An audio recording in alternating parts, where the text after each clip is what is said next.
સુરત શહેરમાં ખાદ્ય સુરક્ષાને લઈને વધુ એક ચોંકાવનારી ઘટના સામે આવી છે। સુરતના પુણાગામ વિસ્તારમાં આવેલી A1 ડેરી ફૂડ્સ પર સુરત પોલીસની એસઓજી ટીમ અને FSO અધિકારીઓ દ્વારા રેડ કરવામાં આવી હતી।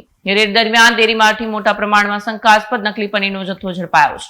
સુરત શહેરમાં ખાદ્ય સુરક્ષાને લઈને વધુ એક ચોંકાવનારી ઘટના સામે આવી છે। સુરતના પુણાગામ વિસ્તારમાં આવેલી A1 ડેરી ફૂડ્સ પર સુરત પોલીસની એસઓજી ટીમ અને FSO અધિકારીઓ દ્વારા રેડ હાથ ધરવામાં આવી। તપાસ દરમિયાન ડેરીના માલિક સત્યવીર તારાસિંહ ધાકરે પાસેથી કુલ 329 કિલો લૂઝ પનીર જપ્ત કરવામાં આવ્યું। જપ્ત કરાયેલ પનીરની અંદાજિત કિંમત ₹65,800 હોવાનું સામે આવ્યું છે। પ્રાથમિક તપાસમાં ખુલ્યું છે કે આરોપી પનીર પ્રતિ કિલો ₹200ના દરે ખરીદી 220માં વેચાણ કરતો હતો। રોજિંદુ સરેરાશ વેચાણ આશરે 100 કિલો જેટલું થતું।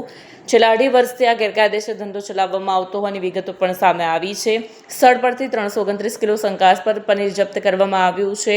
પનીરના નમૂનાઓ લેબોરેટરી તપાસ માટે મોકલવામાં આવ્યા છે। પ્રાથમિક તપાસમાં વેચાણ અને સપ્લાય અંગે મહત્વની વિગતો મળી છે। ખાદ્ય પદાર્થોમાં ભેળસેળ કે નકલી માલ વેચનારાઓ સામે કડક કાર્યવાહી કરવામાં આવશે।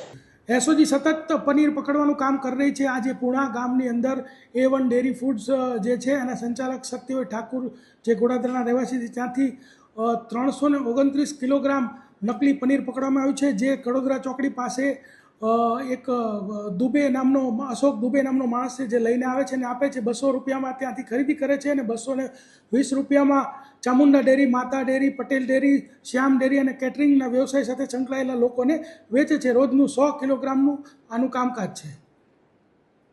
Bureau report Satya TV news Surat.